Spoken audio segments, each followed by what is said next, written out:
আজকে যে বিষয় নিয়ে আলোচনা করছি বিষয়টা হচ্ছে যে ফ্রোজেন শোল্ডার হলে আপনি কি করবেন। আমি যে দু তিনটে টিপসের কথা বলছি সেই টিপসগুলি যদি আপনি বাড়িতেই করেন তাহলে আপনার ফ্রোজেন শোল্ডার ঠিক হয়ে যাবে। তাই ফ্রোজেন শোল্ডার ঠিক হবে একটা কথা, কিন্তু ফ্রোজেন শোল্ডারের সঙ্গে সঙ্গে আরও কী কী নিয়ম মেনে চলতে হবে। শুধুমাত্র ব্যায়াম করলে যে হবে না, তার সঙ্গে সঙ্গে কিছু কিছু নিয়ম মানতে হবে, তাহলেই আপনি ঠিক হবেন। আমি এই ভিডিওটা দিচ্ছি এই কারণের জন্য, কারণ আমার চেম্বারে প্রচুর পেশেন্ট আসে, যারা পেশেন্টকে আমি সুস্থ করেছি, তাই জন্যই ভিডিওগুলো আপনাদের দিচ্ছি। আপনারাও বাড়িতে বসে যদি এরকমভাবে ব্যায়াম করতে পারেন তাহলে আপনারা সুস্থ হয়ে যাবেন। আমি গ্যারেন্টি সমেত কথাটা বলছি। ফ্রোজেন শোল্ডারটা কী, কেন হয়, এই বিষয় নিয়ে একটুখানি জানতে হবে, এবং তার সঙ্গে সঙ্গে এই ভিডিওটা পুরোপুরি আপনি যদি দেখেন শেষ পর্যন্ত তাহলে আপনার নিজেই বাড়িতে থেকে এই ফ্রোজেন শোল্ডারের সমস্যা বা কাঁধের যন্ত্রণা থেকে আপনি ভালো থাকবেন। ভিডিওটা দেখুন শেষ পর্যন্ত, উপকার পাবেন। আর একটাই কথা বলে দিই, দীপাঞ্জন সামন্তকে সাবস্ক্রাইব করতে ভুলবেন না, বেল আইকন টিপতে ভুলবেন না, আর হোয়াটসঅ্যাপ নাম্বার এখানে থাকে, কোনো অসুবিধা হলে আমাকে জানাবেন, আমি আপনাকে হেল্প করবো কথা দিলাম। কারণ দীপাঞ্জন সামন্ত আপনার বাড়ির ছেলে, বারবার ধরে বলেছি, কোনো অসুবিধা হলে আমাকে হোয়াটসঅ্যাপে জানাবেন। আর ভিডিওটা দেখুন শেষ পর্যন্ত, আপনার কাঁধে ব্যথা চলে যাবে, গ্যারেন্টি দিয়ে বলছি।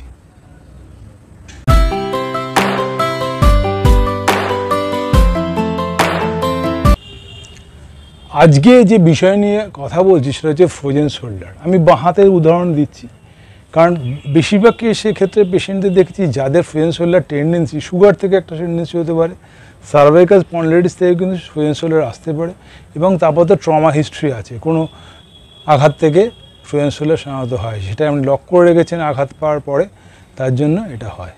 তো কী করতে হবে আমাদের, সিম্পল কিছু কিছু এক্সারসাইজ আমি দেখাচ্ছি, যে এক্সারসাইজগুলো আপনি দেখলে আপনি নিজে উপকার পাবেন এবং সবাইকে বলবেন এরকমভাবে সিম্পল এক্সারসাইজ করো, তুমিও সুস্থ হয়ে যাবে, যদি কোনো বড় কোনো আঘাত না থেকে থাকে।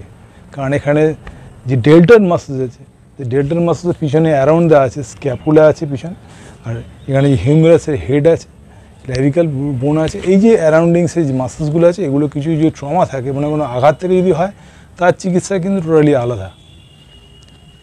তা আজকে যে বিষয় নিয়ে বলছি সেই বিষয়টা হচ্ছে যে বাড়িতে থেকে কি ব্যায়াম আপনি করবেন।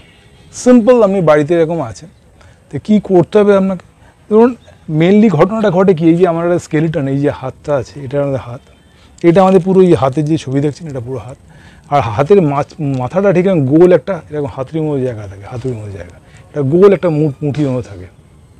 সেই পার্টটা কী করে, ঘোরে, এবং ঘোরে, আমরা হাতটা তুলি ওপর দিকে, পাশের দিকে নিয়ে যাই, যে হাত তুলছি ওপর দিকে, তারা পাশের দিকে নিয়ে যাচ্ছি, এই যে পার্ট করতেই আপনারা এখানে কিন্তু ব্যথা হয়। কারণ বাঁ হাতে উদাহরণ দিচ্ছি কেন, কারণ আমি দু হাতেই তো ব্যায়াম করা যায়, কিন্তু আমি দেখছি আপনার যদি ডানাতে হয় ডানাতেও একই ব্যায়াম করবেন, বাঁ হাতে হলেও একই করবেন। কিন্তু যেহেতু বাঁ হাতে একটা সমস্যা হচ্ছে কি, আমরা যেহেতু রাইটই ছোটোবেলা থেকে লিখেছি, সাধারণত আমরা দেখে থাকি যে বাঁ হাত সাধারণত ফ্রোজেন শোল্ডার প্রথমের দিকে টেন্ডেন্সি হয়, সেটা কিন্তু সবার ক্ষেত্রে হয় না, হয় কি বাঁ হাতের দিকে। আমরা বাঁ হাতে কম কাজ করি, বাঁ হাতে আমরা সারাদিনে খুবই কম কাজ করি, কারণ ডানাতেই সব কাজ করি। তো সুতরাং ডানাতে যেরকম অ্যাক্টিভ থাকে, মাথায় এরকম বলে ডানাতেই সব কাজগুলো করো তুমি, বাঁ হাতে কম করি, সুতরাং বাঁ হাতটা আমাদের কিন্তু বেশি টেন্ডেন্সি থাকে। সুগার পেশেন্টের ক্ষেত্রে আলাদা ঘটনা, অ্যাক্সিডেন্টাল কেস বা ট্রমা কেসের ক্ষেত্রে সেটা আলাদা ঘটনা। এবার আসি ব্যায়ামের ক্ষেত্রে, এই জায়গাটাকে আমাদের মুভ করতে হবে। কি হয়েছে, জমে গেছে। আমি বাবা থেকে বলেছি যে যদি ফ্রোজেন শোল্ডার হয়, যদি দেখেন, তাহলে কি করতে হবে আমাকে, এই যে বাইসেপস দেখছেন, এই যে বাইসেপস মাসেলস, এই যে ট্রাইসেপস দেখছেন, এই মাঝখানটায় আমাদের পেন হয়, এই মাঝখানটা পেন হবে, তাহলে বুঝতে পারেন ফ্রোজেন শোল্ডার হয়েছে। স্ক্যাপুলার রিট্রাক্টর প্রোট্রাক্ট, এই মাথার পিছনে হাত দিয়ে যদি সামনে পিছনে করেন, সামনে করছেন পিছনে করছেন, দেখবেন বাঁ হাতে যদি উদাহরণ দিচ্ছি, বাঁ হাতটা পিছন দিকে যাচ্ছে না, বাঁ হাতটা সামনে আছে, ডান হাতটা কিন্তু পুরোপুরি কানের সমান সমান চলে গেছে, বাঁ হাতটা যাচ্ছে না, তখনই বুঝতে পারবেন এই বাঁ হাতে যখনই যাচ্ছেন এখানে লাগছে, আর এই হাতটা ঠিক এই জায়গাটা পেন হচ্ছে। তাহলে এই যে পেন হচ্ছে, তাহলে ভাববেন আমি ফ্রোজেন শোল্ডার হচ্ছে। যদি ট্রমা হিস্ট্রি না থাকে, আঘাত যদি কোনো সমস্যা না থাকে, কোনো লিগামেন্টাম টিয়ার যদি না থাকে, এখানে যদি ফুলে না থাকে, তাহলে আপনার এই ব্যায়ামগুলো করলে আপনি ভালো হয়ে যাবেন। কি করতে হবে আপনাকে, সিম্পল, ধরুন একটা চেয়ার নেবেন, আমি চেয়ারটা ওই জন্যই রেখেছি এখানে, একটা চেয়ার নেবেন, আর একটা সিম্পল জলের বোতল নেবেন, জলের বোতল, এটা চেয়ারটাকে এদিকেই ঘুরে দিই, যদি বাঁ হাত আমার, এই জলের বোতল নিলেন, এই জলের বোতল নিয়ে জাস্ট মুভ করুন, এরকম এরকম পেন্ডুলের মতো মুভ করুন, মুভ করুন, মুভ করুন। মানে একটা স্মুথ একটা যে প্রসেস, যে এই যে হিউমেরাসটা বলছি, এই যে হিউমেরাসটা বলছি, এই হিউমেরাসটা ঘুরছে দেখুন, এই যে হিউমেরাসটা কোনটা সবসময় সোজা থাকবে। আর এই মুভমেন্টটা যেটা করছি, মুভমেন্টটা করলে কী হবে, একটা স্মুথ এই হিউমেরাসটা ঘুরছে, কোনই সোজা রেখে এই মুভমেন্টটা এরকম করুন।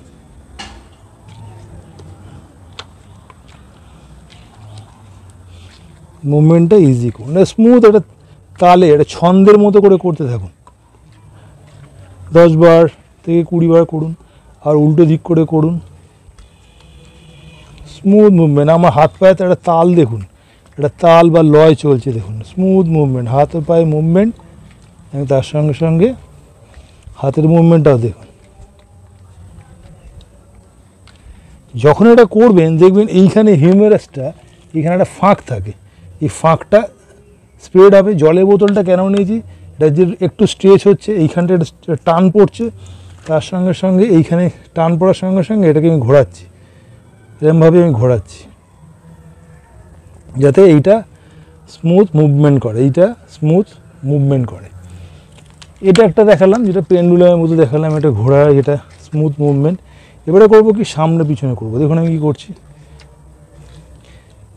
যে পাটা মানে বাঁ হাতে যদি সমস্যা থাকলে বাঁ পাটা আগে করবেন, ডান হাত হলে ডান পাটা আগে করবেন। যেহেতু আমি বাঁ হাত দেখাচ্ছি, তাই বাঁ হাতের এই মুভমেন্টটা এটা করলাম। এবার পেন্ডুলাম করুন, স্মুথ মুভমেন্ট, এলবো বা কোনোই সবসময় যেন সোজা থাকে, কোনোই সবসময় যেন সোজা থাকে।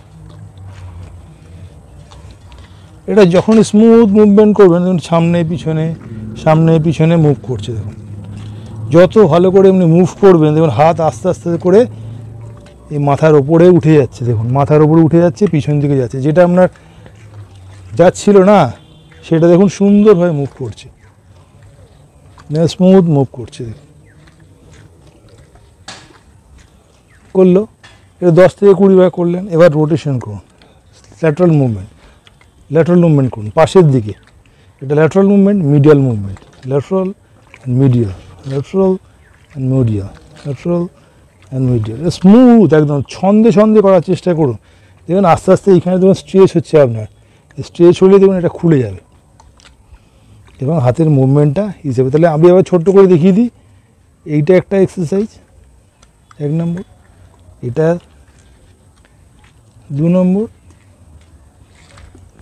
এটা রেস্ট নিয়ে 10 থেকে 20 বার সকালে বিকেলে করে করতে থাকুন। দেখুন হাতের মুভমেন্টটা ইজি হয়ে গেল। এইবারে এটা দেখিয়ে দিলাম আপনাকে, এই রোটেশনটা ঘুরছে হিউমেরাসটা। এবারে আমি একটা লাঠি নিন, লাঠিটা নিয়ে আপনাকে এই যে হাতটা দেখছেন, হাতটা এখানে চেপে রাখুন, হাতে যেন না খুলে যায়, করে এটাকে পুশ করুন। এটা দেখুন, এতে পুশ করুন, এটা পুশ করুন। যখনই পুশ করবেন তখনই দেখবেন এখানটা লাগবে। মানে আপনার এই যে হাতটা দেখাচ্ছে, এই যে স্কেলিটন, এই হাতটা ঠিকমতো মুভ করছে না, এটা ঠিকমতো প্লে করছে না, ক্যাপিটালের মধ্যে ঠিকমতো প্লে করছে না। তার জন্য কি করছে, এই হাতটা যখনই আপনি পুশ করছেন, এটা কিন্তু আটকে রেখেছেন। এটাকে আপনি টাওয়াল কিছু একটা দিতে পারেন, এখানে টাওয়াল দিতে পারেন বা কোনো কিছু দিয়ে এটাকে চেপে রাখতে পারেন, দিয়ে এটাকে পুশ করুন, ডান হাত দিয়ে এটাকে পুশ করুন। যখনই পুশ করবেন তখনই দেখবেন এখানটা লাগছে। এখন আমি পুশ করছি, আমার কিন্তু লাগছে না, যেহেতু আমি দেখাচ্ছি, আপনাদের কিন্তু লাগবে, যাদের সমস্যা হয় তাদের কিন্তু লাগবে। দেখুন আমি হাতটা কিন্তু আস্তে আস্তে নিয়ে যাচ্ছি। হ্যাঁ, বাবা থেকে বলেছি দুটো হাত দুটো কানে যাওয়া মানে আপনার কিন্তু সমস্যা নেই। দেখুন দুটো হাত আমরা কানের সমান, দুটো হাত চেপে রেখেছি আমি বুকের সঙ্গে। দেখুন দুটো হাত দুটো কানের পাশে চলে গেছে। দেখুন কারণ আমার হিউমেরাসটা পুরোপুরি মুভ করছে, আপনার কিন্তু মুভ করবে না। যখনই মুভ করবে না তখন দেখুন এই এক্সারসাইজটা করবেন।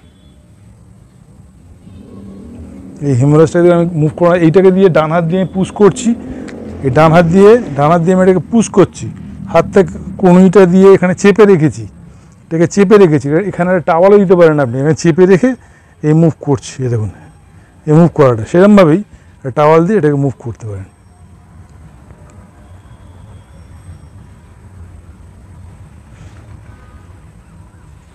এরকম 10 থেকে 20 বার মুভ করলে দেখবেন আস্তে আস্তে খুলে যাচ্ছে।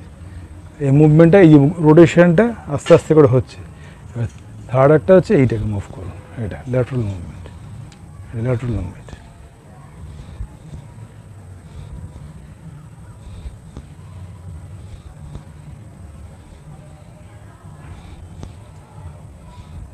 হাতটা কোনোই সোজা করে হাতটা উঠছে পুরোটা, মানে পাখি যখন ডানা মেলে, এই যে ডানা মেলা ব্যাপারটা কিন্তু এই এক্সারসাইজটা দিয়ে হচ্ছে।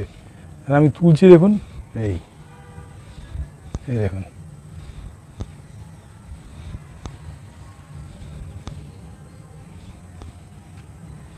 এই এটা রেস্ট নেবেন, একটুখানি রিল্যাক্স করে নিতে পারেন। করার পরে হাতটাকে ধরে আস্তে আস্তে তোলার চেষ্টা করুন। দুটো হাত যেন সমান ওঠে, মানে এই হাতটা হয়তো ভালো হাত, এটাও খারাপ হাত, বাঁ হাত, দুটোকে তুলে ধরে রাখুন। দেখুন এইখানে জোরটা বাড়াতে হবে, তুলে রাখুন। 1 2 3 4 5 6 7 8 9 10, 1 2 3 4 5 6 7 8 9 10, লাগলে হোল্ড করে রাখুন, আবার নামিয়ে দিন। ধরুন আমার এতটা উঠেছিল, আমি হোল্ড করে রেখেছি, 10 গুনেছি, নামিয়ে দিয়েছি। পরে বা কিন্তু ওই জায়গাটা যেখান থেকে হোল্ড করেছিলাম সেখান থেকে আরেকটু বাড়াতে হবে। দেখুন এখানে 1 2 3 4 5 6 7 8 9 10, এই একটুখানি বাড়ালাম। 1 2 3 4 5 6 7 8 9 10, মানে এইটা যে বাড়ালাম 1 থেকে 2 ইঞ্চি, তাহলে ওটাই আমার ইমপ্রুভমেন্ট হলো। তারপরে আমি হাত ঝেড়ে নিই, হাত ঝেড়ে নিই।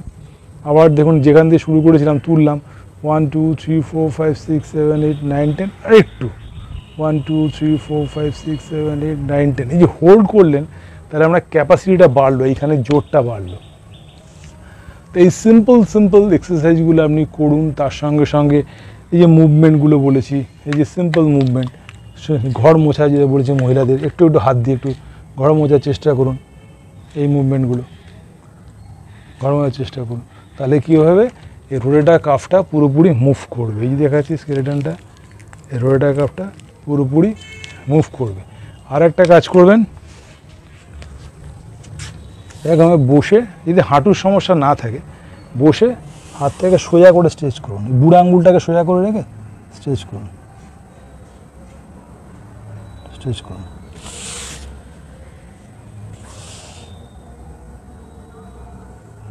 পামটাকে আপনার দিকে ঘোরান, এরকম করে নিয়ে গিয়ে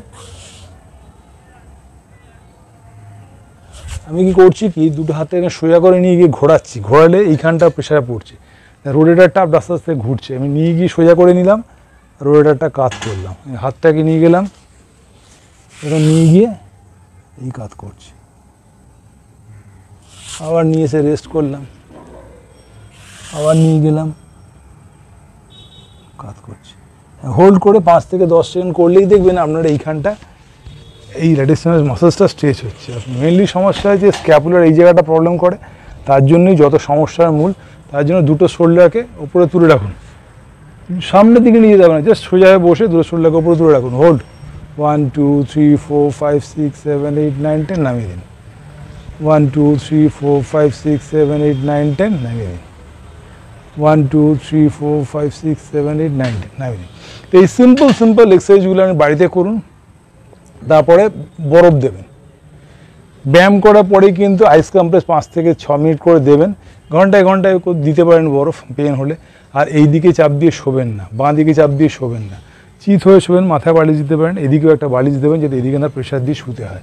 তো এই সিস্টেমগুলো আপনি ফলো করলেন, আপনার হাতের ব্যথা যাবে। ফ্রোজেন শোল্ডার, যে ফ্রোজেন মানে জমে যাওয়া, যে জল যখন রাখলে যেন ফ্রিজড হয়ে যায়, জমে যায়, এই জলের জমার মতো ভেতরে চলে যাবে। তা এই ব্যাপারটা আপনি ভালো করে দেখলেন, ব্যায়ামগুলো করলেন। অবশ্যই আপনাকে একটা কথা বলি, দীপায়ন সামন্তকে সাবস্ক্রাইব করতে ভুলবেন না, কারণ এই বিষয়ে প্রচুর আমার ভিডিও আছে, সেগুলো জানতে পারবেন। আর হোয়াটসঅ্যাপ নম্বরে কোনো অসুবিধা হলে আমাকে জানাবেন। আমি বারবার ধরে বলেছি, দীপায়ন সামন্ত আপনার বাড়ির ছেলে, আপনার সুস্থ হয়েছেন, আপনার আশেপাশের লোককে আমার কথা বলুন, যাতে আমি সবাইকে হেল্প করতে চাই, সবাই যেন উপকার পায় বাড়িতে থেকেই। কারণ সবাই চিকিৎসা ব্যবস্থাটা ঠিকমতো পায় না, ডাক্তারখানা যেতে পারে না, হসপিটালে যেতে পারে না, ইকোনমিক্যাল সমস্যা থাকে। তো বাড়িতে থেকেই এই ব্যায়ামগুলি যদি করতে পারেন, আর অবশ্যই আমাকে ফোন করবেন, আমি আপনাকে হেল্প করে কথা দিয়েছি। সুতরাং দীপায়ন সামন্তকে সাবস্ক্রাইব করুন, বেল আইকন টিপুন, সবাইকে শেয়ার করুন। আর দীপায়ন সামন্ত সবার জন্য আছে। সবাইকে নমস্কার জানিয়ে বলি, ব্যায়ামগুলো ঠিক মতো করুন। নমস্কার।